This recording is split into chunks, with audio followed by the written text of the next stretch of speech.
Бірақ көз тастаған сәтте ақ ол қарсысындағы қызға бірден ғашық болып қалды. Барштың жүрегі лүпілдеп, тіпті достарының шақырғанын да естімей қалды. Достары таңғалған күйде қарап тұрғанда, ол еш ойланбастан қызға қарай жүріп кетті. Алайда Фусон оны дәретхана іздеп жүр деп ойлап, ықыласпен жолын көрсетіп жіберді.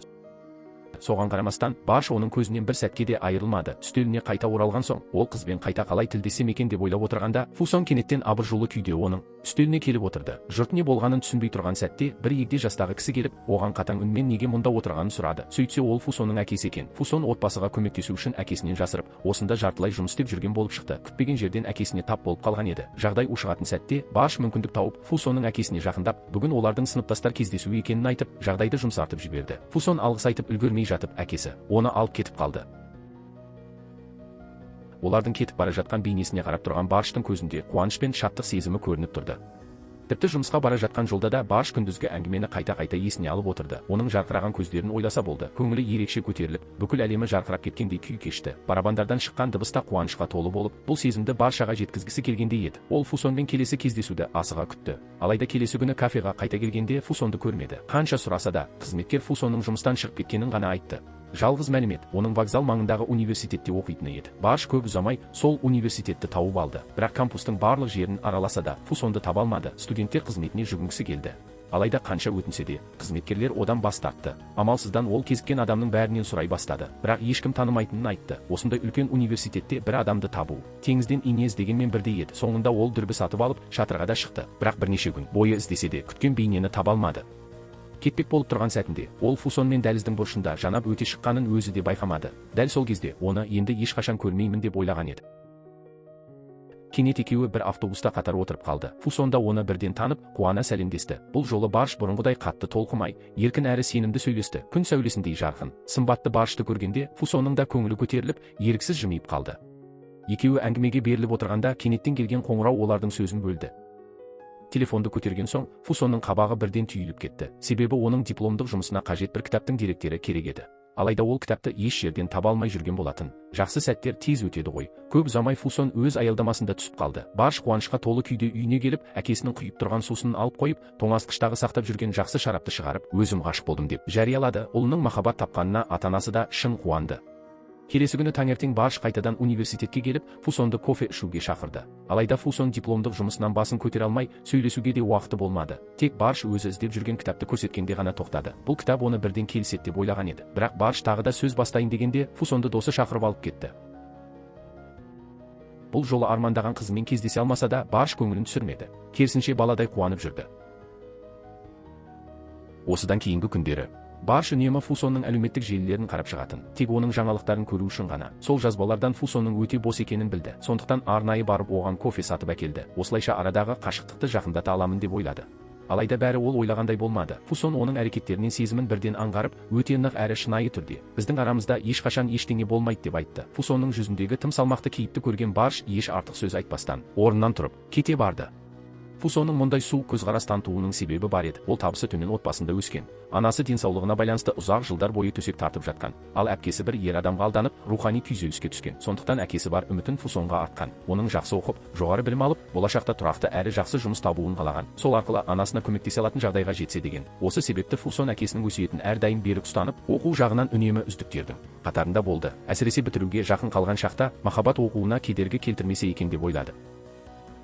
Алайда Барш Фусонды іздеуді тоқтатпады. Келесі күні ол тіпті Фусон оқитын сыныпқа өзі барып қалды. Фусон ашуланып, Баршты аудиториядан шығарып алып, енді оқуына кедергі келтірмеуін талап етті. Бұл жағдай мүлде романтикалық емес еді. Керісінше Фусонның көзінде мұндай әрекет өте жалықтырарлық болып көрінді. Барш не деп түсіндіремін деп тұрған сәтте, Фусонның курстасы Хайдар келіп қалды. Дәл сол Хайдардың аузынан Фусон бәрінің мән-жайын білді. Сөйтсе Барштың бүгін аудиторияға келуі кездейсоқ емес екен. Барш тек барда барабанда ойнайтын музыкант қана емес. Ол сонымен қатар сәулет факультетінің дарынды жоғары курс студенті, тіпті олардың оқу ғимаратының жобасын жасағандардың бірі болып шықты. Барш кетіп қалғаннан кейін ғана Фусон өз ісінің қаншалықты ыңғайсыз болғанын түсінді. Сол күні Барш университетте тағы да Фусонды көрді. Ол мені көріп жүгіріп келе жатыр деп ойлады. Алайда Фусон басқа бір ер адаммен құшақтасып тұрғанын көріп қалды. Не болып жатқанын білгісі келген Барш олардың соңынан еріп, аудиторияға дейін барды. Екеуінің бір-бірімен шынайы әрі жақын сөйлесіп отырғанын көргенде, Барштың іші алай-дүлей болды. Дәл сол сәтте Фусон да артына бұрылып, оны көріп қалды. Барш орнынан тұрып кетіп қалды. Ал Фусон оның артынан жүгіріп шықты. ашуға булыққан Барш: егер сенің жігітің болса, ашық айтуың керек еді. Ал уақытым жоқ деген сылтаумен мені алдамауың керек деп айыптады. Бұл сөздер Фусонды мүлде абдыратып тастады. Ол әлі не деп түсіндіру керегін де ойлап үлгермеген еді. Ол ер адам өзін ашық түрде жай дос екенін мойындағанда, Барш бұл жаңалықты естіп, бір сәтте ақ қатты қуанып кетті. Дереу алға шығып, қалжыңдай сәлемдесіп, мұның өте жақсы екенін айтты. Қатты толқығаны сонша, жүрегіндегі Фусонға деген сезімін де жасырмай айтып салды. Сол сәтте айналадағы ахуал бірден өте нәзік әрі ыңғайсыз күйге енді. Барш қателік жасап қойған баладай Фусонға қарай бұрылды. Барштың шынайы әрі терең сезімге толы мойындауын көргенде, Фусонның берік ұстанымы да өзгере бастады. Ол көз жасына ерік берген ер адамды жұбату үшін жылы қолын созды. Махаббаттың алып толқыны алдында ол да берілуге мәжбүр болды. Осыдан кейін Барш Фусонды өзінің жұмыс істейтін жеріне ертіп барды. Ол оны көпшілікке салтанатты түрде таныстырып қана қоймай, түрлі тәсілмен күлдіріп, көңілін көтеретін, ағаштан жеміс үзіп әперіп дәмін татқызатын, тіпті сүйікті Фусонға арнап жеке өзі махаббат әнінде шырқайтын. Ал сахна алдындағы Фусон әрдайым бақытқа толы жымиыспен қарап отыратын. Біраз уақыт өткен соң Барш оны мақтанышпен өз үйіне алып келді. Ата-анасы болашақта отбасының бір мүшесіне айналатын бұл қызды ерекше ұнатып, жоғары бағалады. Фусонның туған күні келгенде, Барш барлық жақын достарын шақырып, оған аса романтикалық туған күн кешін ұйымдастырды. Олардың қарым-қатынасы барған сайын тәтті бола түсті. Ештеңе олардың жолына тосқауыл бола алмайтындай көрінді.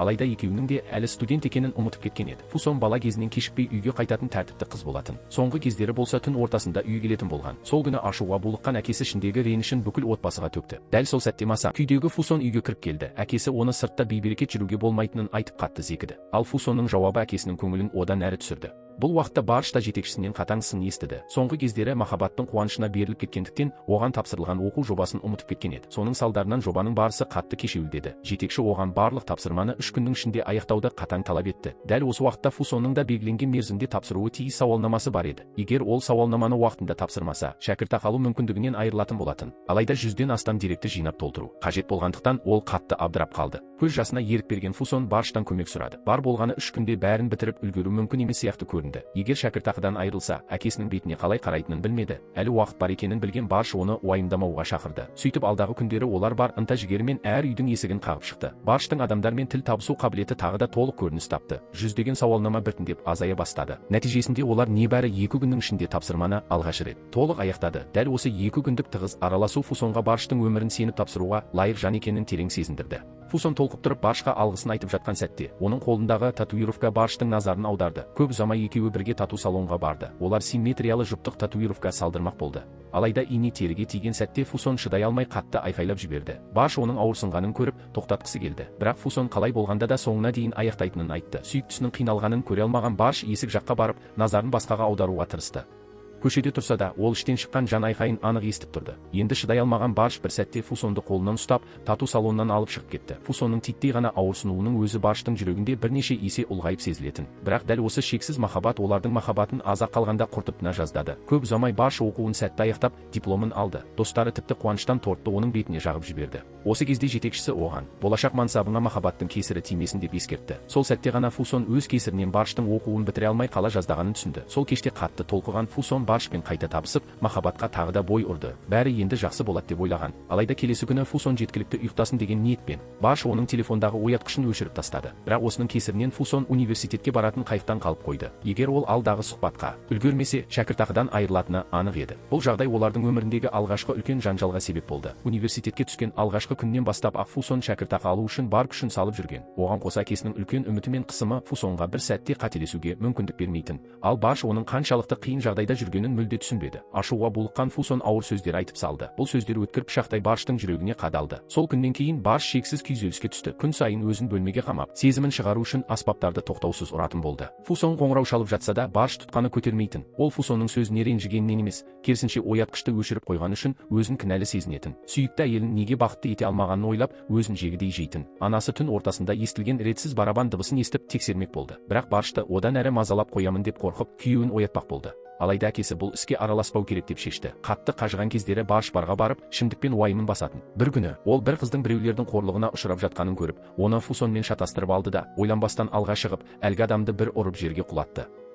Ашуланған әлгі адам дереу өз адамдарын шақырып, Баршты қоршап алды. Бар иесі жағдайдың ушығып кетуін қаламай, оған такси шақырып беріп, тезірек бұл жерден кетуін өтінді. Бірақ Барш әдейі солай істегендей көлікке мінген соң көп ұзамай тоқтатуды сұрады да, қайтадан әлгілермен төбелеске кірісті. Саны басым топқа жалғыз өзі төтеп бере алмай, Барш басынан қатты соққы алды. Осы ауыр соққыдан кейін оның психикасында ауытқулар пайда болды. Кейде шектен тыс ашуланып, кейде керісінше мүлде салқын күйге түсетін болды. Бұл депрессиялық дерттің асқыну алдындағы белгісі еді. Биполярлы бұзылысы бар адамдарда сезім шектен тыс күшейеді, ойы шарықтап, әрекеті шамадан тыс болады. Ең қиыны бұл дерттің толық емі жоқ. Өзінің ауырғанын білгеннен кейін Барш мүлде тұйықталып, күн ұзақ бөлмеден шықпайтын болды. Фусоннан алыстағалы бері ол мүлде еңсесін көтере алмады. Жағдайдың өзгере бастағанын байқаған анасы Фусонды шақырып, бәрін бірге шешейік деп ұсынды. Бірақ әкесі тағы да араласпау керек деген пікірінен таймады. Ал екінші жақта Фусонда азапты күй кешіп жүрді. Ол Барштың көңіл күйін ескермегеніне қатты өкінді. Сол күні ашумен айтқан сөздеріне өкінді. Өмір бойы бар уақытын білім алуға жұмсап келген Фусон қанша түрлі қабілет меңгерсе де, алайда ол сезімді қалай сақтау керегін мүлде білмейтін. Болған жайттың бәрін естіген анасы Фусонның осылай қиналып жүре беруіне шыдай алмай, оған жүрегінің қалауын тыңдап, батыл қадам жасауға кеңес берді. Барштың кешіріміне қол жеткізу үшін. Келесі күні таңертең Фусон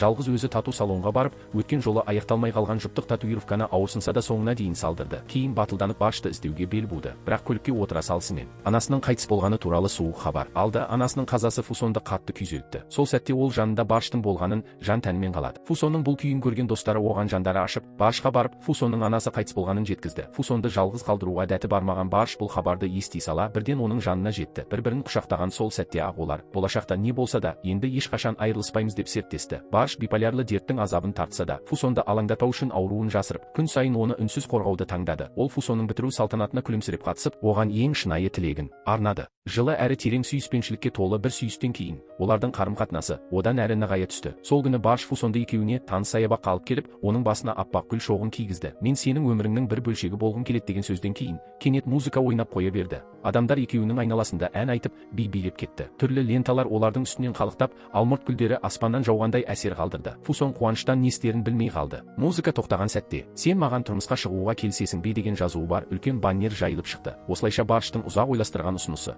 Фусонның көз жасына толы қуанышымен сәтті аяқталды. Алайда Фусон әкесіне тұрмысқа шығатынын айтқанда, ол қатаң қарсылыққа тап болды. Әкесі қызының әлі ерте тұрмыс құруын құптамады. Бәрінен бұрын оқуын аяқтауы керек деп есептеді. Бұл жолы Фусон алғаш рет әкесіне қарсы шығып, өз өмірі үшін өзі жауап бергісі келетінін айтты. Әкесі оны тоқтата алмады. Соңғы қарсылығы ретінде қызының тойына келмеуді шешті. Көп ұзамай үйлену тойы да белгіленген күні өтті. Туыс-туған мен достардың қуанышты тілектері арасында олар бір-біріне адал серт берді. Сол сәттен бастап олар бір-бірінен ажырамас өмірлік серікке айналды. Күн батып, аспанды жылы шуақ жапқан кезде, Барш Фусонға арнайы арнап жазған махаббат әнін орындады. Әуені де, сөзі де жүрекке жетіп, Фусонды көз жасына еріксіз қалдырды. Бұл күні ауада бақыттың иісі сезілгендей еді. Әкесі тойға келмесе де, некеден кейінгі өмірлері аса тәтті өтті. Күн сайын таңертең Барш ерте оянып, төсектің жанында отырып, әйелінің ұйқыдан оянуын үнсіз тамашалайтын.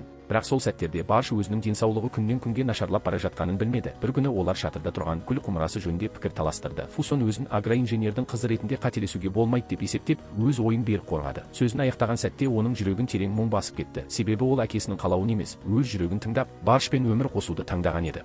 Ұқыпты әрі сезімтал Барш оның жүзіндегі қысылу мен шарасыздықты бірден аңғарды. Сол себепті Фусоннан жасырып, қайын атасының үйіне келді. Ол үйге кіре сала бірден ас үйге өтіп, ыдыс аяқты жуа бастады. Қайын атасы іштей наразылық танытып, тіпті полиция шақырып, оны бөтен адам ретінде қарастыратынын айтса да, Барш өз ұстанымынан таймады. Ақырында оның шынайы ниеті қайын атаның жүрегін жібітті. Фусон үйіне оралғанда әкесінің Баршпен шай ішіп отырғанын көріп қатты таңғалды. Сол сәтте ол әкесінің өзін кешіргенін түсінді де, әкесімен құшақтаса кетті.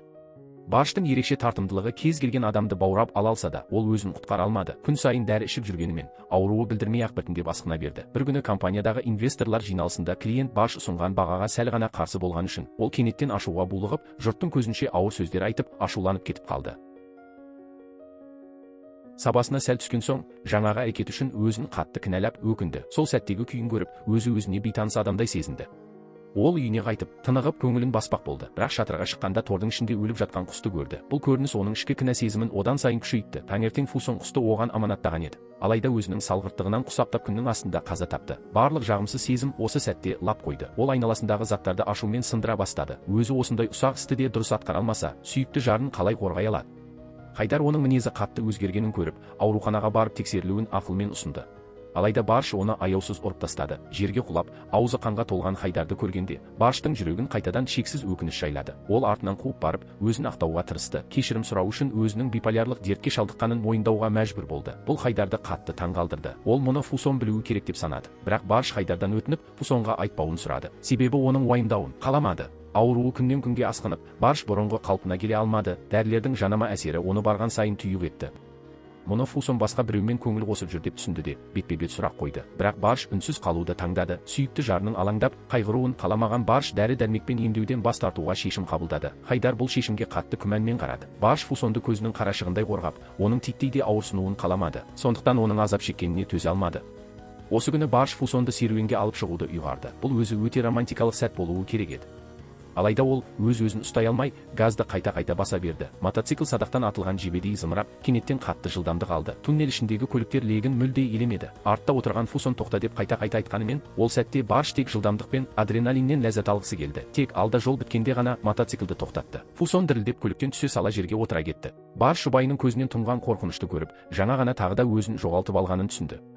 Ол дереу Фусонның алдына тізерлеп отырып, қатты дауыстап қателіктер үшін кешірім сұрай бастады. Күйеуінің өз-өзін кінәлап, қиналып тұрғанын көрген Фусон оны жұбата бастады. Осы оқиғадан кейін қатты соққы алған Барш өзін қоярға жер таппады. Ол Фусонның тіпті ұсақ ауырсынуына да шыдай алмайтын. Ал енді оның өміріне қауіп төндіргенін қалай қабылдасын? Ұзақ ойланғаннан кейін, ол Фусонды толық қорғау үшін өз өмірін қиюға бел буды. Содан соң өміріндегі соңғы бейне жазбасын жазып қалдырды. Өкініш қалдырмау үшін алдымен Фусонды соңғы рет үлкен салтанатты кешке апарды. Кейін оған соңғы рет әсем махаббат әнін арнады. Соңғы рет көшінің бағына білдіртпей кіріп, оған хош иісті тәтті шабдалы теріп әкелді. Соңғы рет бұрынғы махаббатқа толы бақытты сәттерін бірге еске алды. Түн ортасына дейін ойнап шаршаған соң, екеуі тынышталып, шөп үстіне жатып, аспанды толтырған жұлдыздарға қарады. Барш Фусонды қатты қысып құшақтап, махаббатын қайта-қайта айтып отырды. Бұл оның соңғы қоштасуы еді.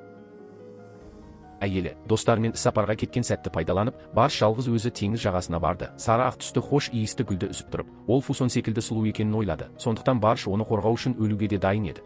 Ал басқа жақта сапардан оралған Фусон үйде дастархан жайып, оны күтіп отырды. Бірақ бір түрлісі, Барш алғаш рет түн бойы үйге оралмады. Телефон соққандарына да жауап бермеді. Фусон түні бойы мазасыз күйде күтумен болды. Таңға жуық полициядан қоңырау түсті. Ол дереу оқиға орнына жетті. Көз алдында Барштың көлігінен басқа ештеңе қалмапты. Полиция оның жазатайым оқиғаға ұшырауы немесе өзіне қол жұмсауы мүмкін екенін айтты. Бұған Фусон сенгісі келмеді. Ол Барштың өзін тастап кетуіне күмәнмен қарады. Ол әрдайым өмірге құштар, ашық жарқын адам еді. Демек полиция қателескен деп ойлады. Содан кейін Баршты күткен Фусон күн сайын теңіз жағасында үмітпен күтіп жүрді. Жүрегінде онымен қайта қауышатын күнді аңсады. Ақыры шыдай алмаған Хайдар оған Барштың ауруы туралы айтып берді. Сол сәтте ғана Фусон бәрін түсініп, терең өкініш пен күйзеліске түсті. Ол Барштың көңіл күйіндегі өзгерістерді дер кезінде байқамағанына қатты өкінді. Полицияның Барш үйде қоштасу хатын қалдыруы мүмкін деген сөзін есіне алды. Фусон асығыс көлікпен үйіне жетті. Өткен күндердің естеліктері бірінен соң бірі көз алдына келді. Кенет ол бұрын Барштың бөлмеде бір дискіні жасырын түрде айналдырып жүргенін есіне түсірді. Ол бар жылдамдығымен үйге кіріп, жанұшыра іздей бастады.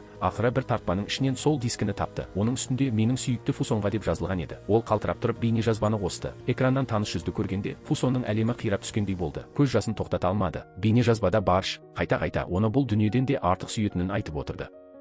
Ал ол өзінің махаббаты арқылы Фусонға зиян келтіргісі келмеді. Сондықтан соңында Барш кетіп бара жатқан үшін одан шын жүректен кешірім сұрады. Бейнежазбаны толық көріп шыққан Фусон экранның алдына етпетінен жатып, өксіп жылады. Алайда Барштың бұл дүниеден кеткені енді өзгермейтін шындық еді. Ол өз махаббатын жүрегіне мәңгі сақтап, өмірмен қоштасты. Улы бал, режиссер Али Билгиннің 2015 жылы шыққан түрік драмалық фильмі. Фильмде Чағатай Улусой мен Лейла Лидия Тугутул ойнады. Махаббат жанындағы туынды. Бұл фильм поэзиядай жарқын.